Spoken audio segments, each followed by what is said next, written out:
আমি যে আয়াত দুইটা পড়লাম সূরা কসসের 5 আর 6, আমার মনে হচ্ছে আল্লাহ যেন সামনে এটা দেখাবে, কারণ আলেমদের ধারণা আল্লাহ ভুল করে না।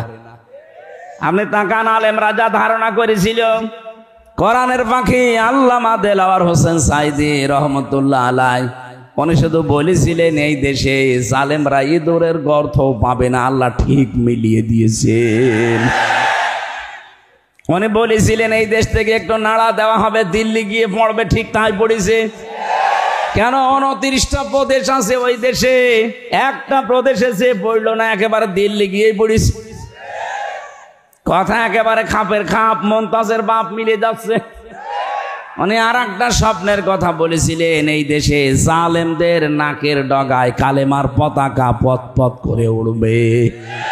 আল্লাহ মনে হচ্ছে ওই স্বপ্ন সামনে বাস্তবে রূপ দিতে যাচ্ছে। আল্লাহ যেন এটা দেখে মরার তৌফিক আমাদের দেন, বলেন আমিন। আমি মুসা নবীর কথা বলছিলাম এই কারণে, ওই জামানায় সবচাইতে ভয়ঙ্কর জাতি ছিল মুসা নবীর বিরুদ্ধে যারা, এমনকি তার সাথে যারা ছিল তারাও ভয়ঙ্কর ছিল। এমন এমন প্রশ্ন করতো নবীকে যে আমরা আল্লাহকে দেখতে চাই। হযরত মুসা 12 জন নকিব নিয়ে গেলেন, 12 জন এলাকার 12 জন মন্ত্রী মনে করেন, তোর পাহাড়ে নিয়ে আল্লাহকে বলে রব্বুল আলামিন আমি দেখতে চাই। আল্লাহ সাফ জবাব দিলেন, লাং তারনি, আমাকে দেখা সম্ভব না। কথা বলছিলাম, প্রতিটি অক্ষরে আমাদের নবীকে আল্লাহ এত উপরে তুলেছেন। ইয়াসিন শব্দটা আমরা অনেকে পড়ি, মনে করি ইয়াসিন কোরআন সূরা পড়লে 10 খতম কোরআন শরীফ পড়া সওয়াব হয়। হ্যাঁ হয়। এর ভেতরে 86টা আয়াত আছে। প্রতিটি আয়াতে আল্লাহ কম বেশি আমাদেরকে কিছু না কিছু শিক্ষা দিতে চেয়েছেন। এগুলো যদি আমাদের প্র্যাকটিক্যাল লাইফে থাকে, তাহলে আপনি ইয়াসিন পড়লে 10 খতম না আরো বেশি সওয়াব পাবেন। আর আপনি ইয়াসিন পড়লেন, পুরা 76টা আয়াত শেষ করলেন, একটা শিক্ষাও আপনি মানেন না, আপনি সওয়াব দিয়ে কি করবেন? আল্লাহর ঘোষণা প্রথমেই ছিল ইয়াসিন, হে নেতা। আল্লাহর এই ঘোষণা দেওয়া নেতা যারা মানেন না, আপনি ইয়াসিন কি বলে পড়েন আপনি ইয়াসিন? একজন বসে বসে তেলাওয়াত করছে ঘরের বারান্দায়, ওয়ালা ইয়াহুব্বু আলা তাআমিল মিসকিন, যে মিসকিনদেরকে খাবার দেয় না, খাবার দিতে উৎসাহ দেয় না, তারা কিয়ামতে বিশ্বাস করে না। হঠাৎ একজন মিসকিন এসে বলছে, আমি কয়েকদিনের অসুস্থ, না খাওয়া, দয়া করে আমারে কিছু খাবার দেন। আপনি যদি এখন বলেন, বেটা আমি কোরআন শরীফ পড়ছি, আমারে ডিস্টার্ব করলেই, তা আপনি পড়ছেন কি? হ্যাঁ, আপনি পড়ছিলেন কি? যেটা পড়ছিলেন সেটাই তো সামনে এসে দাঁড়িয়েছে। এই পড়া বিষয় যদি বাস্তবে রূপ দিতে চান, সামর্থ্য থাকলে ওই লোকটাকে কিছু না কিছু খাবার দেওয়া লাগবে, তাহলে আপনার পড়ার হক আদায় হবে। কথা বলেন ঠিক কিনা? আপনি ইয়াসিন পড়ে 10 খতম কোরআন শরীফ পড়ার সওয়াব নিতে চান, অথচ ইয়াসিন আপনি মানেন না, তা আপনি সওয়াব কি করবেন বলেন তো? আপনি বলেন আমি সওয়াব দিয়ে জান্নাতে যাব, তো জান্নাতে যাওয়া পর্যন্ত আপনার সওয়াব থাকবে।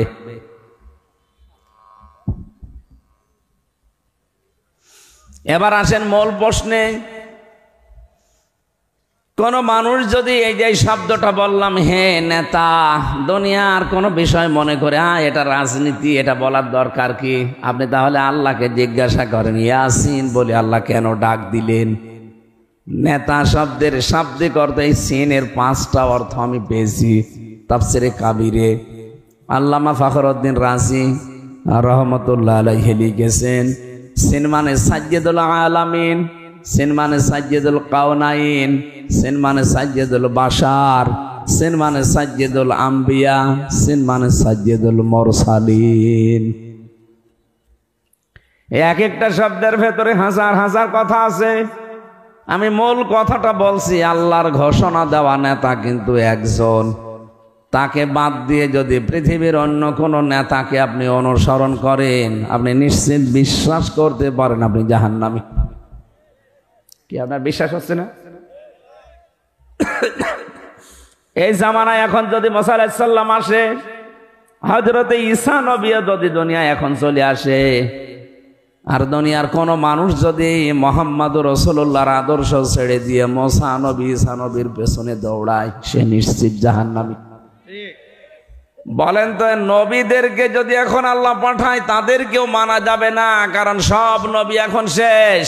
এখন শেষ নবীর জামানা।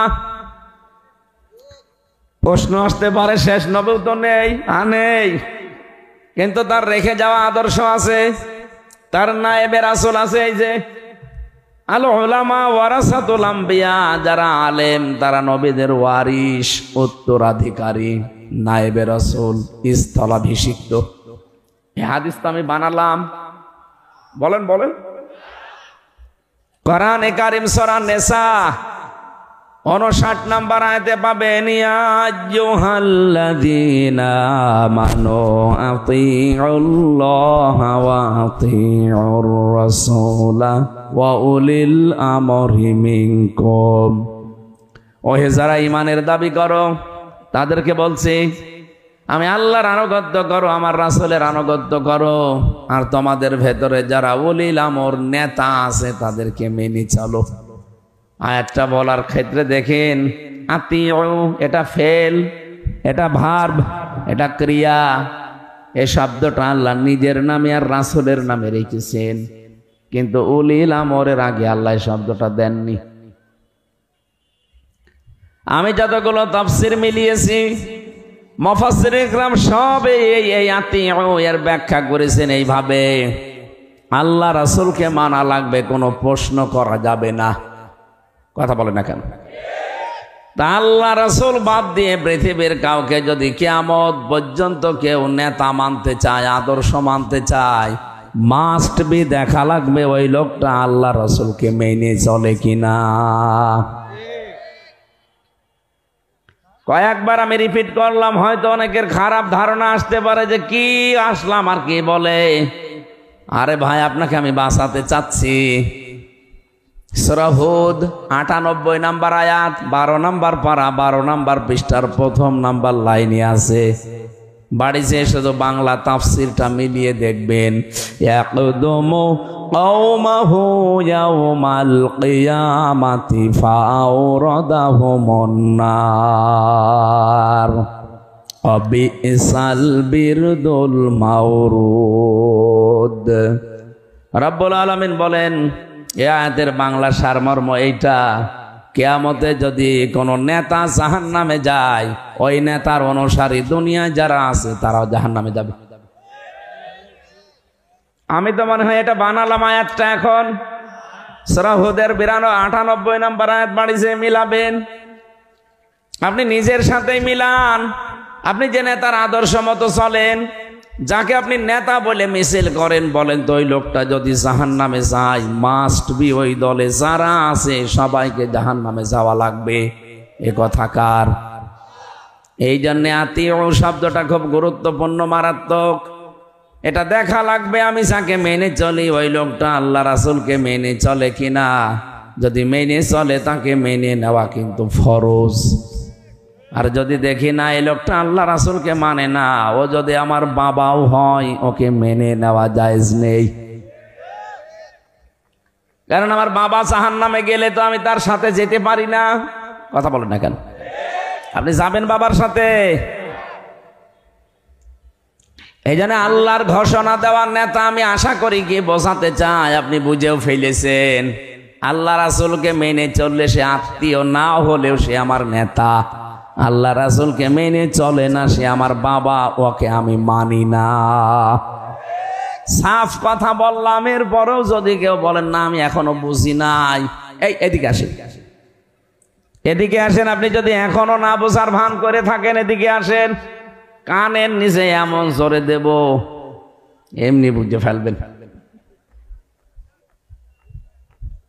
এবার আমি একটা চিত্র বলছি কোরআনে কারীম থেকে, বাংলাদেশের সাথে আশা করছি মিলে যাবে। এটা সূরা নমল ১৯ নম্বর পারার ২০ নম্বর পৃষ্ঠার ৭ নম্বর লাইনের ৫২ নম্বর আয়াতে আছে। আল্লাহ রাব্বুল আলামিন বলেন ফাতিলকা বুয়ুতুহুম খাবিয়াতাম বিমা যালামু।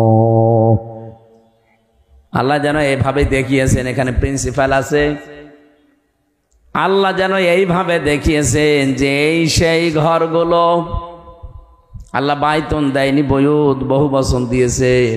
আল্লাহ বলেন এই সেই ঘরগুলো নবী আপনি একটু দেখেন না, খাবিয়াতান আমি জনশূন্য করে দিয়েছি, পরিত্যক্ত বানিয়ে দিয়েছি, বিমা যালামু এদের জুলুমের কারণে। আয়াতটা যে কত বাস্তব, 2024 সালের 5 আগস্টে বিকাল 5টা বাজতে বাজতে আমি নিজে দিকে ফেলেছি। আপনি বিশ্বাস না করলে আমাদের কুষ্টিয়ার হানিফ সাহেবের বাড়ি যান, এখন জনশূন্য হয়ে গেছে বাড়িটা, এখন পরিত্যক্ত, মানুষ ইট পর্যন্ত খুলে নিয়ে চলে গেছে, অথচ 5 তারিখের আগেও ঘরের কি দাপট ছিল।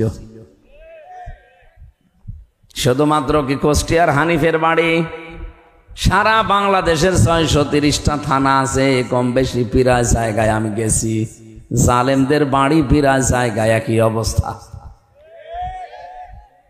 আল্লাহ রাব্বুল আলামিন বলেন ফাকুতিআ দাবিরুল কওমিল্লাযিনা যালামু, জালেমদের শিকড় কাটা হয়ে গেছে। কতিয়া এটা মজুল, ফাইল জানা নেই, কেটেছে কে কেউ জানে না। সারা দেশে জালেমদের এই বাড়ি ঘর অফিস এদের সব কিছু যে ধ্বংস হয়ে গেল, ওজাড় গৃহ হয়ে গেল, পরিত্যক্ত হয়ে পড়ে আছে। ধানমন্দির ওই বাড়িটাও, ওটা এখন গণ টয়লেট হয়ে গেছে। কি কথা বলছে না? আমি কয়েকদিন আগেও গিয়ে দেখি কেউ এদিকে কেউ এদিকে কেউ এদিকে, মনে হচ্ছে জামাতবদ্ধ টয়লেট চলছে। আল্লাহ এমনিতে এগুলো করে দেয়নি, বিমা যালামু ওদের জুলুমের কারণে। কারণ যে জায়গায় বসে জালেমরা জুলুমের ষড়যন্ত্র করে, ওই জায়গাটা পর্যন্ত আল্লাহ অভিশপ্ত করে দেয়। এদের এত বড় শিকড় আল্লাহ যদি কেটে দিতে পারে, কি শিকড় গেড়েছিল দেখেছেন আপনি? ইউনিয়নের চৌকিদার থেকে শুরু করে একেবারে সংসদ পর্যন্ত প্রতিটি জায়গায় জালেমদের লক সেট করা ছিল। এটাকে আমি বানালাম, আমি নিজে দেখেছি। রিমান্ডে আমার এইভাবে অত্যাচার করেছিল, মনে হচ্ছে যে একেবারে সব ওর বাপ দাদার, কাউকে দুনিয়ায় মানে না। তার মানে ওদের ওই রকম শিকড় গাড়া ছিল, এত গভীর পর্যন্ত ওরা গিয়েছে যে আল্লাহকে পর্যন্ত ভুল ধরতো। রিমান্ডে আমারে মাঝে মাঝে বলতো আল্লাহরও ভুল হয়েছে। কোনটা? পুরুষ মানুষ 4টে বিয়ে করবে আর মহিলা 1টা বিয়ে করবে, এইটা আল্লাহর ভুল হয়েছে। ওদের শিকড় কত নিচে থাকলে কথা বলতে পারে বলেন তো? অথচ নাম সব মুসলমান, শেখ ইমরান, আতিকুর রহমান ভইয়া, জাহিদ হোসেন, আব্দুল মান্নান, আসাদুজ্জামান, কি সুন্দর নাম না?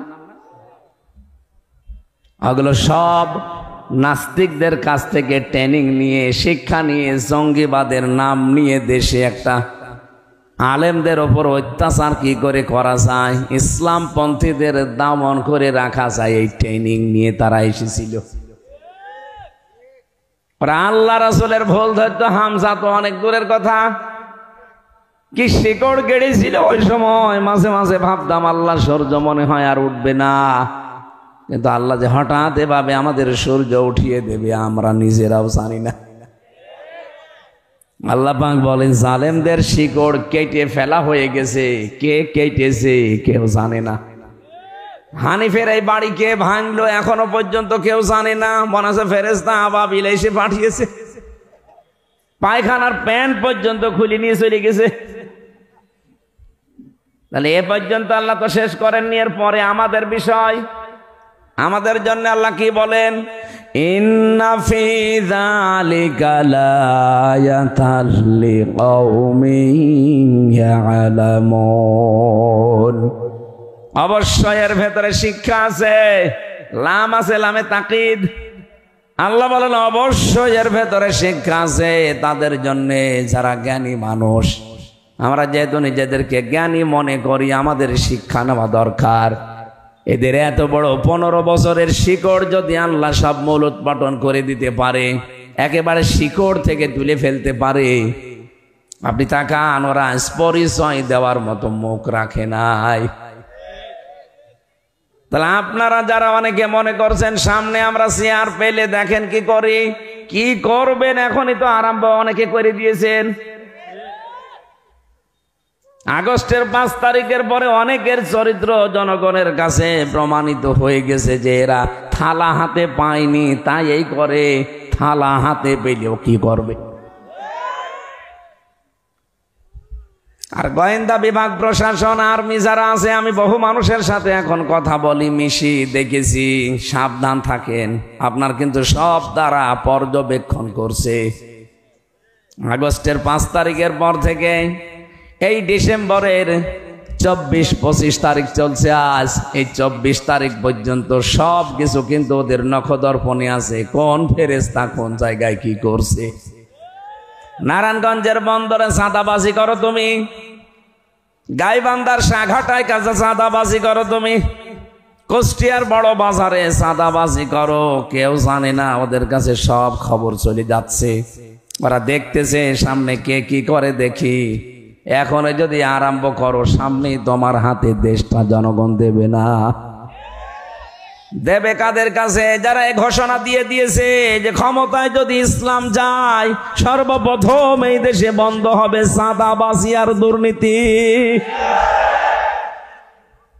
আমিরে জামাত ডাক্তার শফিকুর রহমান হাফিজাহুল্লাহ উনি কয়েকদিন আগে ঘোষণা দিয়েছে, বাংলাদেশে আমরা যদি একজনও বেঁচে থাকি, এদেশে চাঁদাবাজি আমরা যেমন করি না, কাউকে করতেও দেব না। এটার পক্ষে দেশের মানুষ নেই। আর আপনি যা করছেন আপনার পক্ষে শয়তানকেও খুঁজে পাবেন না।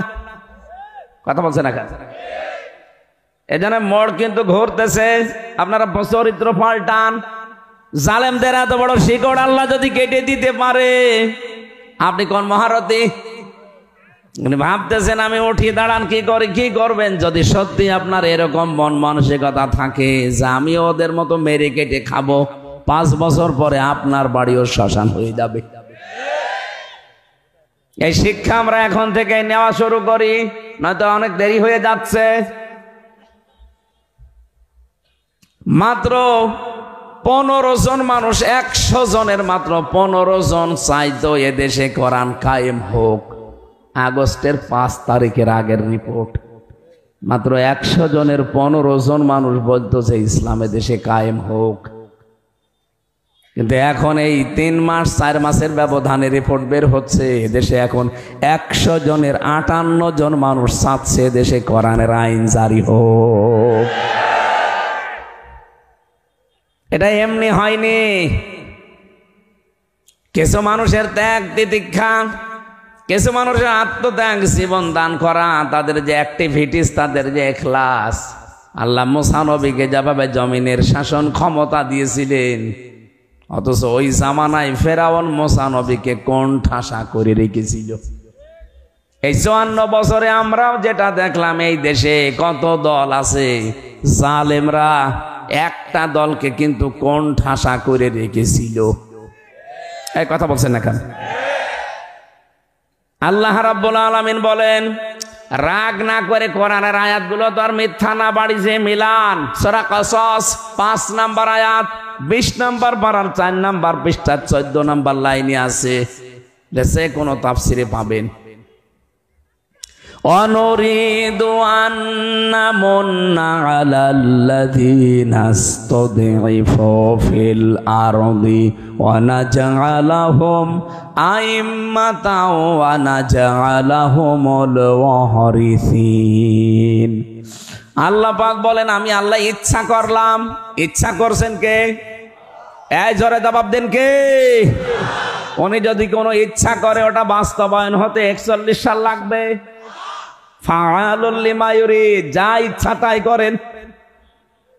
ইন্নামা আমরুহু ইযা আরাদা শাইআন আইয়াকুলা লাহু কুন ফায়াকুন। আল্লাহ বলেন, আমি কোন কাজের যদি ইচ্ছা করি, শুধু কোন বলি, সঙ্গে সঙ্গে ফায়াকুন হয়ে যায়। এই বিশ্বাস আল্লাহর ক্ষমতার উপরে আমাদের আছে না নেই? বলেন বলেন। উনি শুধু ইচ্ছা করবে, টার্গেট দেওয়া লাগবে না যে 41 সাল 71 সাল, না, শুধু কোন বলবে, ফায়াকুন হয়ে যাবে। নাকি উনি দুর্বল হয়ে গেছে? বলেন। উনি বলেন আমি ইচ্ছা করলাম, নুরিদু আন্না মুন্না, আমি একটু অনুগ্রহ করব, দয়া দেখাবো, আলাল্লাযীনা ইসতাদঈফু ফিল আরদি, তাদের উপরে যাদেরকে এই জমিনে দুর্বল করে রাখা হয়েছিল, অপদস্থ, অপমান, জুলুম, নির্যাতন কোণঠাসা করে রেখেছিল ফেরাউন। আমি চাইলাম, আমি ইচ্ছা করলাম ওই দলকে জমিনের ইমাম বানিয়ে দেই। ওয়া নাজআলাহুম আইম্মাতান, আমি আল্লাহ চাইলাম তাদেরকে জমিনের মানুষের জন্য ইমাম বানাবো, নেতা বানিয়ে দেব। ওয়া নাজআলাহুমুল ওয়ারিসিন, তাদেরকে আমি জমিনের শাসন ক্ষমতা উত্তরাধিকারী বানাবো। অনুমাক্কিনা লাহুম ফিল আরদি, জমিনের শাসন ক্ষমতাও তাদেরকে আমি আল্লাহ দিয়ে দিলাম। অনিরিয়া ফিরআউনা ওয়া হামানা ওয়া জুনুদাহুমা মিনহুম মা কানু ইয়াহযারুন, আমি আল্লাহ দেখাতে চেয়েছি ফেরাউনকে, হামানকে আর তাদের সৈন্যবাহিনীকে, তারা যাদের সবচেয়ে বেশি ভয় পেত তাদেরকে ক্ষমতা দিয়ে আমি তাদের দেখালাম। ওই জামানায় ফেরাউন, হামান, তাদের লোকজন ভয় পেত সবচাইতে বেশি মুসা নবীর দলকে। কথা বলেন ঠিক কিনা? আল্লাহ তাদের চোখের সামনে এটা দেখিয়েছেন। আমার তো এই আয়াত দুইটা পড়ার পরে 100% বিশ্বাস হচ্ছে। এখন এই ওঠেন, কোন কারণ আপনি? হ্যাঁ, এবার হাত ধরে জিজ্ঞাসা করেন তো কি কোন কারণে উঠতেছে? আপনাদের বলে দিল না ঘোষকে যে এখানে নামাজ হবে? শুধু প্রসাব পায়খানা বাদ দিয়ে যদি কেউ এমনি ভালো লাগছে না এই কথা মনে করে উঠে যান, আপনার কিন্তু সমস্যা হবে ইমানের। আমি কি আমার বাবার কথা একটাও বানিয়ে বলেছি? বলেন। আপনি যদি ভুল প্রমাণ করতে পারেন আলেমকে জিজ্ঞাসা করেন। যেটা বলছি এটা একেবারে পড়ে এসেছি, আর এইটাই হবে সামনে। মুসা নবীকে আল্লাহ যদি এই ঘোষণা দিতে পারেন, মুসা নবীর মতো যে মানুষগুলো এতদিন এই জুলুম, নির্যাতন, অত্যাচার কোণঠাসা হয়েছিল, তাদেরকেও আল্লাহ মনে হচ্ছে সামনে এটা দেবে। সেই পরিবেশ তৈরি হচ্ছে। নাই তো 15 থেকে একবারে 3.5 মাসে 58 জন, 100 জনের 58 জন কোন কারণে তৈরি হচ্ছে? এটা আমরা তৈরি করি না, আল্লাহ তৈরি করে দিচ্ছে। যে ব্যক্তি সেদিকে যেতে চায় তাকে আল্লাহ ওই দিকে যাওয়ার মতো ব্যবস্থা করে দেয়।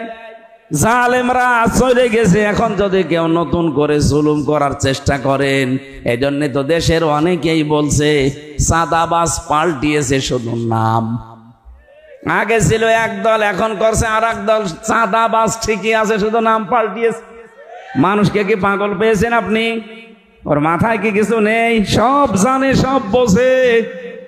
জায়গা মতো কিন্তু সময় মতো সব উলট পালট করে ফেলবে। এই জন্য সাবধান হবেন। আমি যে আয়াত দুইটা পড়লাম সূরা কসসের 5 আর 6, আমার মনে হচ্ছে আল্লাহ যেন সামনে এটা দেখাবে। কারণ আলেমদের ধারণা আল্লাহ ভুল করে না। আপনি তাকান, আলেম রাজা ধারণা করেছিল কোরআনের পাখি আল্লামা দেলাওয়ার হোসেন সাইদি রহমতুল্লাহ আলাই, উনি শুধু বলেছিলেন এই দেশে জালেমরা ইঁদুরের গর্ত পাবে না, আল্লাহ ঠিক মিলিয়ে দিয়েছেন। উনি বলেছিলেন এই দেশ থেকে একটু নাড়া দেওয়া হবে, দিল্লি গিয়ে পড়বে, ঠিক তাই পড়েছে। কেন? 29টা প্রদেশ আছে ওই দেশে, একটা প্রদেশে যে পড়লো না, একেবারে দিল্লি গিয়ে পড়েছে। কথা একেবারে খাপের খাপ, মমতাজের বাপ মিলে যাচ্ছে। উনি আর একটা স্বপ্নের কথা বলেছিলেন, এই দেশে জালেমদের নাকের ডগায় কালেমার পতাকা পথ পথ করে উড়বে। আল্লাহ মনে হচ্ছে ওই স্বপ্ন সামনে বাস্তবে রূপ দিতে যাচ্ছেন। আল্লাহ যেন এটা দেখে মরার তৌফিক আমাদের দেন, বলেন আমিন। আমি মুসা নবীর কথা বলছিলাম এই কারণে, ওই জামানায় সবচাইতে ভয়ঙ্কর জাতি ছিল মুসা নবীর বিরুদ্ধে যারা, এমনকি তার সাথে যারা ছিল তারাও ভয়ঙ্কর ছিল। এমন এমন প্রশ্ন করত নবীকে যে আমরা আল্লাহকে দেখতে চাই। হযরত মুসা 12 জন নকিব নিয়ে গেলেন, 12 জন। এলাকার 12 জন মন্ত্রী মনে করেন তোর পাহাড়ে নিয়ে আল্লাহকে বলে রব্বুল আলামিন আমি দেখতে চাই। আল্লাহ সাফ জবাব দিলেন লাং তারনি, আমাকে দেখা সম্ভব না। হযরত মুসা আলাইহিস সালামের সাথে যে 12 জন নকিব ছিল, আল্লাহ পাক এবার তাদেরকে বললেন ওয়ালাকাদ আখাযাল্লাহু মিসাকা বানি ইসরাঈল, আমি অঙ্গীকার নিয়েছিলাম, আমি আল্লাহ ওয়াদা নিয়েছিলাম। বনি ইসরাইলদের কাছ থেকে অঙ্গীকার নিয়েছেন কে? বলেন বলেন, কাদের কাছে? বনি ইসরাইলদের কাছ থেকে। এখানে সরাসরি আল্লাহ যেহেতু অঙ্গীকার নিচ্ছে, ওয়াবাসনা মিনহুম ইসনাই আশারা নাকিবা, আমি তাদের ভেতরে 12 জন নকিব, দলপতি, সর্দার, লিডার, নেতা, মন্ত্রী যাই বলেন এদেরকে পাঠিয়েছিলাম। তাদেরকে বললাম দেখো আমি আল্লাহর সাথে দেখা করা তোমাদের এই চোখে সম্ভব না, কারণ আমি আল্লাহর যে শক্তি পাওয়ার তোমাদের এই চোখে সেই শক্তি নেই। এটা দেখে সহ্য করার মতো কায়দা দুনিয়ায় কোনো চোখের নেই। এটা দেখা সম্ভব শুধু জান্নাতে। কোথায়? জান্নাতে ছাড়া চর্ম চোখে দুনিয়াতে কেউ আল্লাহকে দেখতে পারবে না। যে সমস্ত ভণ্ডর নামে পীরগুলো বলে আমার আল্লাহর সাথে দেখা হয়, কথা হয়, টাটকানির ভেজাল শয়তান। হযরতে মুসাকে ডাক দিয়ে বললেন নকিবদেরকে শুনিয়ে দেন, আকাল আল্লাহু ইন্নী মাআকুম, আমি আল্লাহ তোমাদের সাথে আছি, কিন্তু আমার সাথে দেখা হবে না।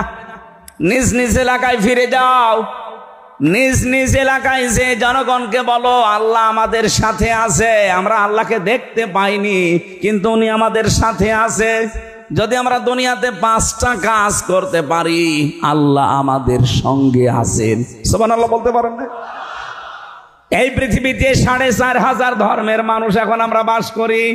যে যেই ধর্মে আছি প্রত্যেকেই তার ধর্মের যার ইবাদত করা হয় আমরা চাই তিনি যেন আমাদের সাথে থাকে।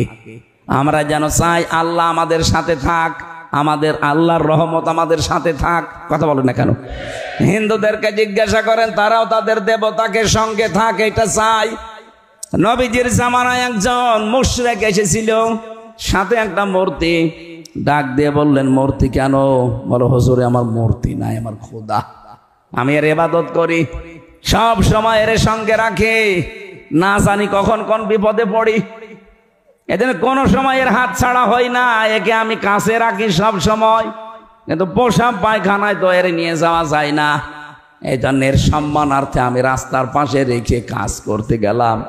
কাজ করে এসে দেখি ওর মাথা থেকে পা পর্যন্ত পুরা ভিজা। মনে করলাম খোদার গা ভেজা, মনে হয় কোনো বরকতের পানি হবে।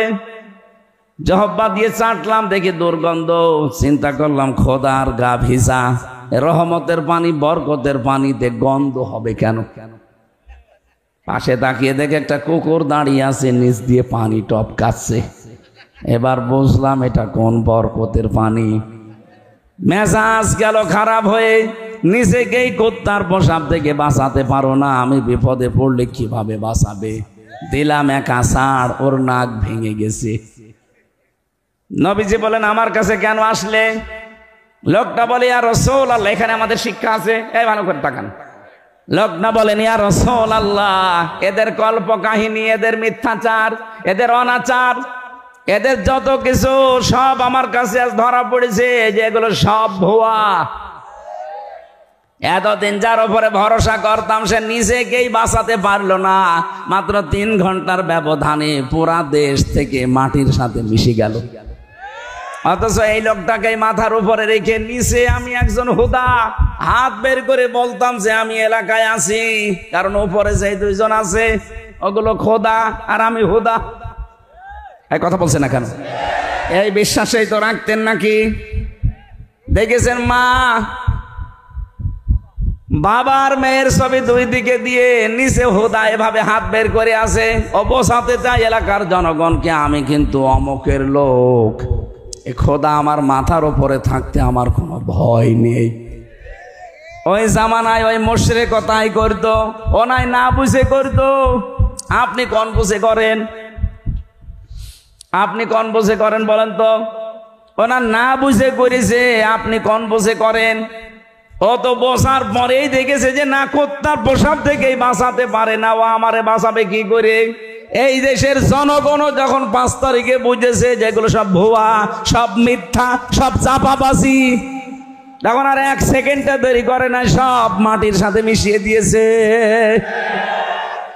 আমার কুষ্টিয়ার 5 রাস্তার মোড়ের ওই শয়তানটা খুব শক্ত ছিল, ওটা ভাঙা যাচ্ছিল না, এত শক্ত করে বানিয়েছে, শেষে বেগুনি এসে ভেঙেছে।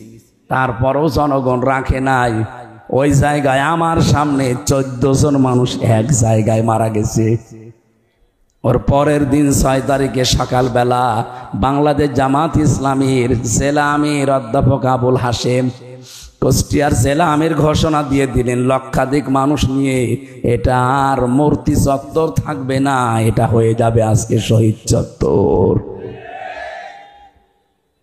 আমার ভাইয়ের, আমি যেটা বোঝাতে চাচ্ছিলাম, যে সেই ধর্মে আছে ও ওই ধর্মের দেবতাকে ও চায় যে আমার সঙ্গে থাকতে, বলে আমার ভয় নেই, চিন্তা নেই।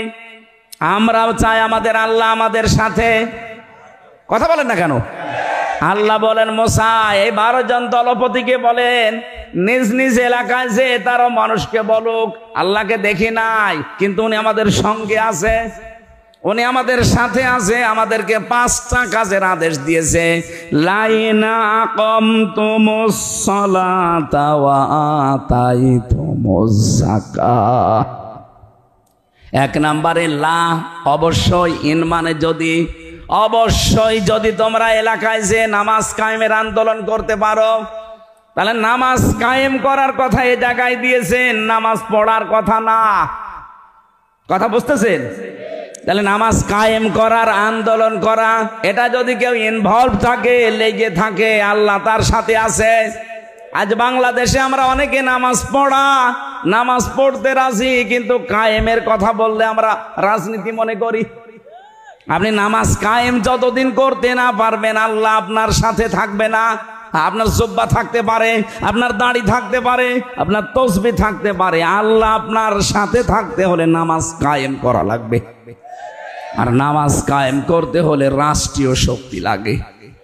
আল্লাযীনা ইম্মাক্কান্নাহুম ফিল আরদি আকামুস সালাহ, আল্লাহ সূরা হাজের 41 নম্বর আয়াতে দিয়েছেন, আমি যাদের রাষ্ট্রীয় ক্ষমতা দেব এরা যদি মুমিন বান্দা হয়, সিয়ার পাওয়ার পরে তারা নামাজ কায়েম করবে। তাহলে এটা হামজার কাজ না, এটা প্রিন্সিপালের কাজ না, এটা কাজ হচ্ছে রাষ্ট্রের।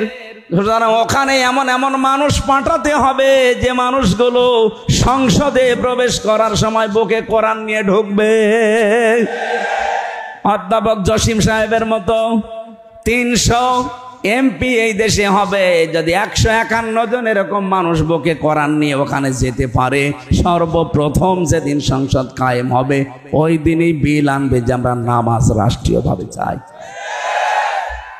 এটা যদি কেউ রাজনীতি মনে করেন, আপনার খবর আছে, আপনাকে মিলিয়ে দেওয়া লাগবে যে কোন জায়গায় রাজনীতি। আল্লাহ তো এখানে ফাসাল্লি দেয়নি যে নামাজ পড়ো না, আকিমতুমুস সালাত, নামাজ কায়েম করো। আর এটা পাগলেও বসে যে নামাজ কায়েম একা একা হয় না, এটা ব্যক্তি, পরিবার, সমাজ এবং রাষ্ট্রে লাগে। আর নামাজ কায়েম করবে কারা? আল্লাহ তো কোরআনে ঘোষণা দিলেন, সূরা হজ 41 নম্বর আয়াত, 17 নম্বর পারা, 16 নম্বর পৃষ্ঠার 6 নম্বর লাইনে আছে। যত তাফসির আছে বাংলাদেশে, বাংলা ভাষায় বলেন, আরবিতে বলেন, পড়েন। নামাজ কায়েমের দায়িত্ব হামজার না, নামাজ কায়েমের দায়িত্ব রাষ্ট্রের। ওই রাষ্ট্র গঠন করতে হলে হামজাকে লাগবে। এক কথা বলছে না কেন? সুতরাং আমরা এই দেশের 18 কোটি মানুষ প্রত্যেকে এক একজন করে হামজা বলেন, প্রত্যেকে এক একজন করে হামজা। সামনে যদি সময় আসে এমন মানুষকে আমরা পাঠাবো যে লোকটা সর্বপ্রথম দিন যে নামাজের বিল আনবে। এমন লোককে আমরা পাঠাতে চাই না যে লোকটা সর্বপ্রথম দিন যে ডাইলের বিল আনবে, আমরা ডাইল খেতে চাই। এরকম লোক নেই দেশে। আমরা বাবা খেতে চাই, মাল খেতে চাই। আপনি বলেন আমার একটা ভোটে আর কি হয়? কি হয় মানে মাইয়াশফা শাফাআতান হাসানাতাই ইয়াকুল্লাহু কিফলুম মিনহা অমাইয়াশফা শাফাতান সাজ্জিয়াতান ইয়াকুল্লাহু নাসিবুম মিনহা। সূরা নেসার 85 নাম্বার আয়াতে আছে, কোন মানুষ যদি ভালো কাজের সুপারিশ করে, ওই কাজটা ওই লোকটা করে যে সওয়াব পাবে, আপনি শুধু সুপারিশ করে ভোট দিয়ে রায় দিয়ে একই সওয়াব পাবেন। তাহলে আপনার একটা ভোটের কারণে উনি যদি সত্যি এমপি হতে পারে, উনি যদি সত্যি সংসদে যেতে পারে, আর 151 জন জসিমউদ্দিনের মতো মানুষ যদি দাঁড়িয়ে বলে আমরা নামাজের বিল চাই, আজকেই চাই, স্পিকার যদি বলে হ্যাঁ এটা চান কারা কারা, যদি 300-র ভেতরে 151 জন হাত তুলে ফেলে, ওই রায়টা কিন্তু বলবে জয়যুক্ত হয়েছে। পরের দিন আর নামাজের ওয়াজ করা লাগবে না, মানুষ এমনি আজান হলে মসজিদে যে নামাজ পড়বে। কথা বলেন ঠিক কিনা? আমি ভোট দিয়েছিলাম মাত্র একটা, কিন্তু 18 কোটি মানুষ নামাজ পড়লে যে সওয়াব পাওয়া যাবে, সব আমি একাই পেয়ে যাবো। সুবহানাল্লাহ বলতে পারেন নাই? এটা দুনিয়ার কাজ হয় কি করে? এটা তো আমার আখিরাতের কাজ। বলে না এটা রাজনীতি, এটা ভোট ভাট। ভোট ভাট তাতে কি আছে?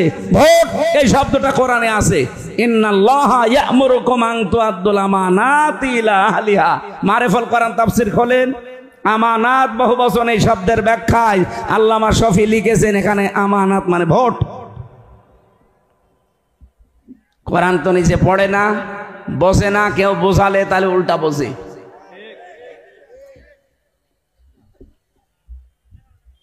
তাহলে আল্লাহকে সঙ্গে রাখতে হলে আপনাকে নামাজ কায়েমের আন্দোলন করা লাগবে।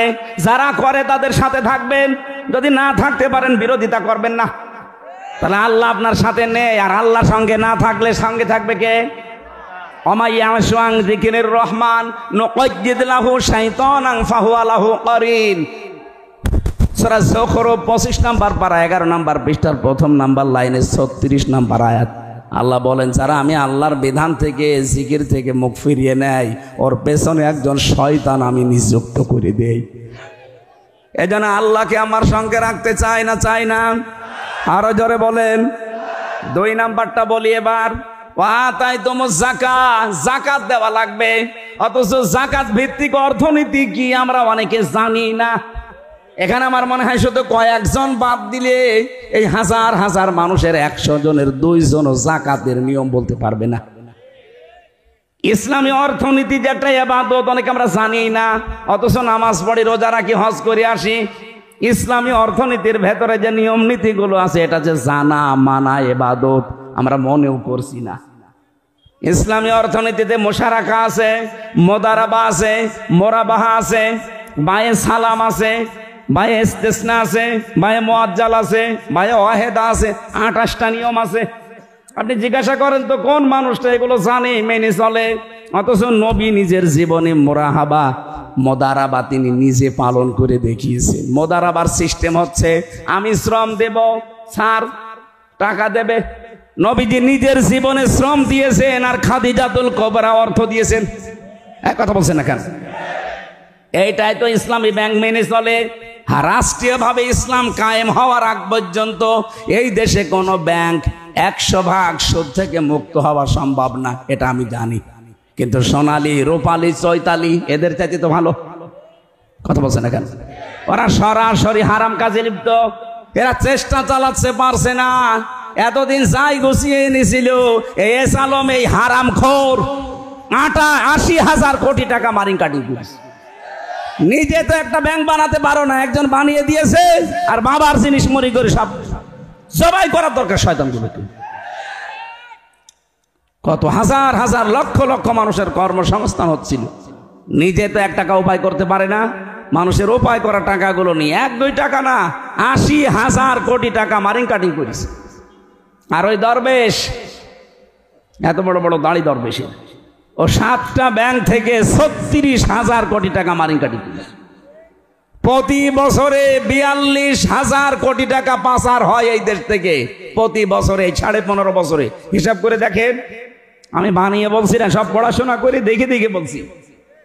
প্রতি বছরে যদি 42,000 কোটি টাকা করে পাচার হতো, 36,000 কোটি টাকা একজনই মারিং কাটিং করলো। অথচ আমাদের পদ্মা সেতু বানাতে তাও 3 বারের বাজেট, একবারে বাজেট দিলে অত লাগতো না। প্রথমে মাত্র 12,000 টাকা না কত বাজেট দিয়েছিল, এরপরে আবার বাড়িয়েছে, এরপরে আবার বাড়িয়েছে, এরপরে আবার বাড়িয়েছে। এই মিলে সব মিলে হচ্ছে 32,000 কোটি টাকা খরচ ওইটাই। আর এক লোক যদি 36,000 কোটি টাকা মারে, ওই রকম পদ্মা সেতু বানিয়ে আরো 4,000 কোটি টাকা থেকে দিত। কি করেছে আপনি দেখতে পাচ্ছেন না? আপনি হোসাইন ভাই বলছিল না যে 2 জন মন্ত্রীর গ্যারান্টি দিয়েছে, মাওলানা মতিউর রহমান নিজামী, আলিয়া হাসান মোহাম্মদ মুজাহিদ রহমতুল্লাহ আলাইহি। 4 আনার দুর্নীতিও পায়নি অনবীক্ষণ যন্ত্র দিয়ে।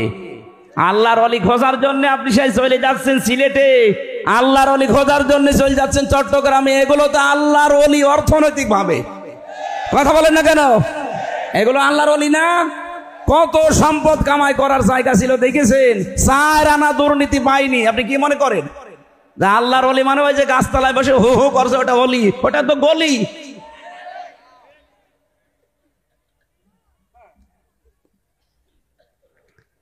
অর্থনীতির এই বিষয়টা আমাদের দেশে স্বচ্ছ না। এখানে জাকাত ভিত্তিক অর্থনীতি যতদিন কায়েম না হয় ততদিন আপনি ইসলামী ব্যাংকে কারবার করবেন। যদি গোনা হয় ওর শরিয়া বোর্ড আছে, ওদের হবে। নবীজি নিজে 13 বছর নামাজ পড়েছিলেন মক্কায়, না পড়েননি? পড়েছেন না? ওই 13 বছর মক্কায় নামাজ পড়তে গেলে যে কাবা শরীফের ভেতরে 360টা মূর্তি ছিল না ছিল না? বলেন বলেন। তো ওনার নামাজ হইলো কি করে? বলেন, ওনার নামাজ কি করে হইলো মূর্তি সামনে নিয়ে? হয়েছে এই কারণে, কারণ উনি অপারগ, মূর্তি সরাতে পারতেন না। পারতেন? ওই সময় রাষ্ট্রীয় ক্ষমতায় তো আবু জেহেল, মূর্তি সরাবেন কি করে? অথচ ওই নবী মদিনায় যে ক্ষমতা হাতে নিয়ে যখন আসলেন, নিজের হাতে মূর্তি ভেঙেছিলেন, পুরা কাবা পরিষ্কার করেছিলেন। তা আপনার একই এখান খালি শুনে গেলেন, এখান থেকে কিছু নেওয়া লাগবে না? যতদিন পর্যন্ত এদেশে জাকাত ভিত্তিক অর্থনীতি রাষ্ট্রীয়ভাবে কায়েম না হবে ততদিন পর্যন্ত ইসলামী ব্যাংকে কারবার করবেন। কোনো গোনা নেই। গোনা হলে রাষ্ট্রীয় দায়িত্বে যারা আছে, এর গভর্নিং বডিতে, ওর শরিয়া বোর্ড আছে, আলেমরা, ওদের গোনা হবে। আমাদের গোনা হবে না। এই কারণে আমরা চেষ্টা চালাচ্ছি। নবীজি যদি 13 বছর মূর্তির সামনে নিয়ে, কাবা শরীফ সামনে নিয়ে নামাজ পড়তে পারেন, ওনার নামাজ হয়েছে কোন কারণে? উনি অপারগ, আমরাও অপারগ। কথা বলেন না কেন? জাকাত ভিত্তিক অর্থনীতি এটা কায়েম করা লাগবে। কাকে কাকে জাকাত দেবেন এই খাতগুলো জানা লাগবে। কি কি জাকাত দেবেন এটাও জানা লাগবে। খালি আমরা সোনা আর রূপা হিসাব করি, ফসলেরও জাকাত আছে। এক কথা বলছে না কেন? শরীরেরও জাকাত আছে না নেই? হারাম খেয়ে এক একজনের শরীর 3 পুরুষের মতো। জাকাত দেওয়া লাগবে না শরীরের? জাকাত, শরীরের জাকাত কি? রোজা। কি? এত বড় শরীর, ওরে বাবা হাতির মতো। রোজার কথা বললে বলো হুজুর আমার গ্যাস। পিটানো দরকার শয়তান। রোজা রাখলে আরো গ্যাস ভালো হয়। কথা বলে না কেন? এখানে 5টা কথা 3 নম্বরে আছে, বা আমাং তুমি রসুলি, আমার রসুলের উপরে ঈমান আনবা, ওয়া আযযারতুমুহুম, তাদেরকে সাহায্য করবা, ওয়া আকরাদতুমুল্লাহ কারদান হাসানা, আল্লাহকে উত্তম ঋণ তোমরা প্রদান করবা। রব্বুল আলামিন বলেন এটা যদি কেউ করতে পারে, লাউ কাফিরান্না আনকুম সাইয়্যাতিকুম, ওদের জীবনের যে অপরাধগুলো ছিল আমি আল্লাহ ওটা সব মিটিয়ে দেব, সবগুলো মুছিয়ে দেব, একটা অপরাধ আর বাকি থাকবে না। ওয়ালা উদখিলান্নাকুম, আমি নিজে তাদেরকে অবশ্যই প্রবেশ করাবো জান্নাত, এমন একটা বাগানে, তাজরি মিন তাহতিহাল আনহার, যার দলদেশ দিয়ে নদী আর নহর বহে গেছে। ফামান কাফারা বাদা যালিকা মিনকুম, এরপরেও যদি তোমাদের ভেতরে কেউ মুখ ফিরিয়ে চলে যায়, ফাকাদ দাল্লা সাওয়াস সাবিল, সে সরল পথ থেকে অনেক দূরে সরে যাবে। বলেন নাউজুবিল্লাহ। আল্লাহকে সঙ্গে রাখার জন্য যে কাজগুলো বললাম খুব সংক্ষেপে, আমরা এখন থেকে যদি আরম্ভ না করি, সত্যি আল্লাহর রহমত আপনার সাথে থাকবে না। জেলখানার এই 3টা বছরের অভিজ্ঞতা আমার সবচাইতে বেশি এইটা।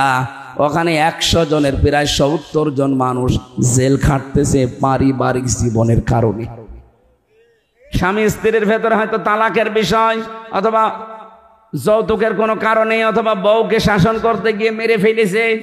এখন যে জল্লাদটা আছে ওর নাম ইলিয়াস, চট্টগ্রামে বাড়ি। এর আগে যেটা ছিল নরসিংদীর শাহজাহান জল্লাদ, ও তো মরে গেছে। এখন যেটা আছে ওর বড় কেস না। আমি ওই ফাঁসির কন্ডেম সেলে থাকতাম, আমার কাছে এসে একদিন বলছে, হামজা ভাই আমি আজকে যে আমার 30 বছর জেল, আমি 17 বছর মক্কা মদিনায় ছিলাম। আমি বিয়ে করার মাত্র কয়েকদিন সংসার করেছিলাম, কিন্তু আমার বউর সাথে আমার মায়ের মিল নেই। আমি কিছু মাকে আর বোনকে দিলে আমার বউর মন পাওয়া যায় না। শেষে আমি ওকে সংশোধন করার জন্য একটা থাপ্পড় দিয়েছিলাম, ও ছাতা মরে গেছে। হ্যাঁ, একটা থাপ্পড় দিয়েছি, একটু জায়গা মতো লেগেছে, মনে হয় মরে গেছে। এখন ওর বাবা মা মামলা দিয়েছে মার্ডার। শেষে আমি আজ এই যে আমার ফাঁসি ছিল, এখন আমি যাবজ্জীবন এসেছি। 30 বছর আমার জেল খাটা লাগবে। এখন আমি ফাঁসি দেই, মানুষকে ফাঁসি দেয় লোকটা, অথচ খুব বড় মামলা না, সংশোধনের জন্য একটা থাপ্পড় দিয়েছে। আজ হাজারো পরিবারে শান্তি নেই, স্বামী স্ত্রীর যে দাম্পত্য কলহ কেন, এগুলো দেখে দেখে দেখে দেখে কোরআন হাদিসের সাথে মিলিয়ে আমি বই লিখেছিলাম। ওখানে তো লিখতে দেয় না, খালি টুকে টুকে রেখেছিলাম। পরবর্তীতে বাইরে এসে বইটা ছাপিয়েছি। পারিবারিক জীবনে স্বামী স্ত্রীর দাম্পত্য কলহ আমাদের অধিকাংশের ভেতরে এগুলো আছে। আমরা আবেগে যদি কিছু করে ফেলি না, ওই 4 দেওয়ালের মাঝে গেলে জীবন আর বের হতে পারবেন না। এই জন্য এই জায়গায় খুব সেন্সিটিভ জায়গা, ওরা এমনি বাঁকা হাড়ের তৈরি, ওই বাঁকা হাড়ে ওইভাবেই কাজ করা লাগবে ওদের সাথে। ওই বইটা গাড়িতে আসে মনে হয়, যাওয়ার সময় মেয়েদেরকে আর ছেলেদের জন্য একটা আছে। আপনার স্বামীকে, আপনার ছেলেকে, ভাইকে পাঠিয়ে গাড়ি থেকে নিয়ে স্বামীকে পড়াবেন, আর স্বামীরা স্ত্রীকে, মেয়েকে, ফুফুকে, বোনকে, মেয়েদেরকে পড়ান। আমার মনে হয় পরিবারে শান্তি ফিরে আসবে। আমি যা লিখেছি আর আলেমদেরকে দিয়ে দেখিয়েছি, ওই গাড়ি থেকে যাওয়ার সময় নিয়ে যাবেন। এখন আজানের সময় হয়ে গেছে, 4টা 2 বাজে, ফরজ নামাজ সামনে, এই জন্যে নামাজ বাদ দিয়ে আমরা মাহফিল আর চালাতে পারছি না। আগামীতে আমার রাতের বেলা নিয়ে আসবেন আশপাশে কোনো জায়গায়। আসিম বাজারে একটা মাহফিল নিয়েছি। আসিম বাজার কোথায় সেটা? আসিম বাজারে রাতের বেলা, ওটা রাতে 9, আমি এশার পরে উঠবো। সাইদি সাহেবের মতো মাহফিল হবে, এশার পরে উঠবো, রাত 9টা 9:30 মাহফিল শেষ। আপনারা ওখানে আসবেন ইনশাআল্লাহ। আল্লাহুম্মা আমিন। লা ইলাহা ইল্লা আনতা সুবহানাকা ইন্নী কুনতু মিনাজ জালিমিন। আল্লাহ তাআলা যেভাবে আরম্ভ করেছিলাম, এখনো ঘন্টা খানিক বললে তোমার বান্দা বান্দিরা এখানে বসতো। সামনে ফরজ নামাজ, আসরের নামাজ, এজন্য আমরা শেষ করে দিয়েছি। যতটুকুই শুনেছি আল্লাহ তুমি আমাদের আমল করার তৌফিক দাও। রব্বুল আলামিন এই মাহফিলটা আয়োজন করতে গিয়ে যারা শ্রম দিল, তাকিয়ে দেখো কত সুন্দর করে সাজিয়েছে। এত সুন্দর করে যারা সাজিয়েছে কোরআনের এই অনুষ্ঠান, তাদের জীবন তুমি সুন্দর করে সাজিয়ে দাও। আল্লাহ তাআলা যে বাড়িতে এসে বসেছিলাম, এ বাড়ির উপরে তোমার রহমত নাজিল করো। এ মাহফিল বাস্তবায়নে যারা শ্রম দিয়েছে, যেভাবে তোমার রহমত তাদের দিকে ওইভাবে এগিয়ে দাও। এ মাহফিলের সম্মানিত সভাপতি আল্লাহ বিশিষ্ট আলেমে দ্বীন জনাব মাওলানা হেলারুল রহমানকে কবুল করো।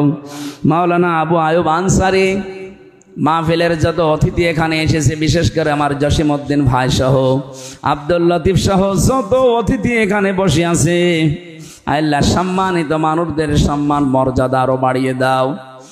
দ্বীনের জন্য যার যতটুকু স্যাক্রিফাইস কোরবানি আছে, আল্লাহ তুমি নষ্ট করে দিও না, কবুল করে নাও।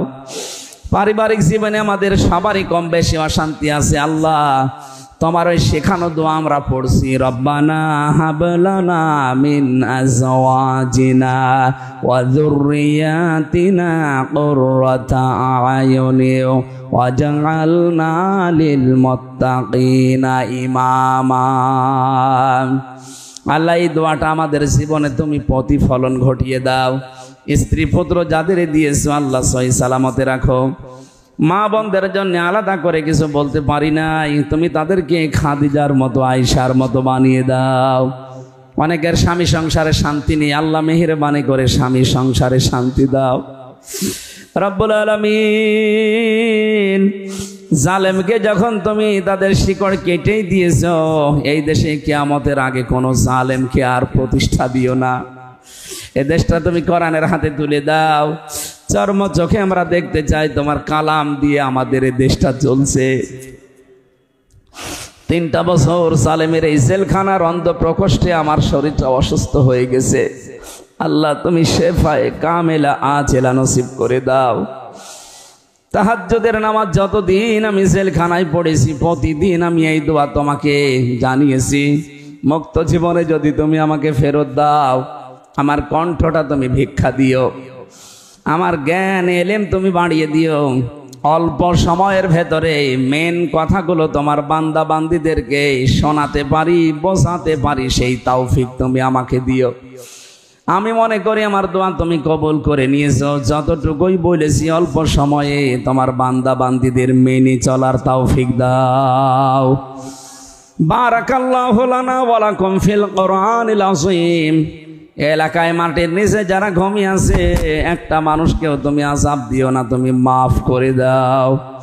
গত 19 সালে এখানে একবার এসেছিলাম, যে বাড়িতে এসে বসেছিলাম শুনলাম বাড়িওয়ালা মারা গেছে। আল্লাহ তুমি ওই মুরব্বী বান্দাকে মাফ করে দাও। আল্লাহুম্মা রব্বিরহামহুমা কামা রব্বায়ানি সাগীরা। আলহামদুলিল্লাহি রাব্বিল আলামিন।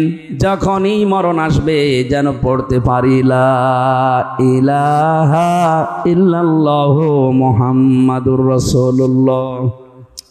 এই নামাজের সময় 5-6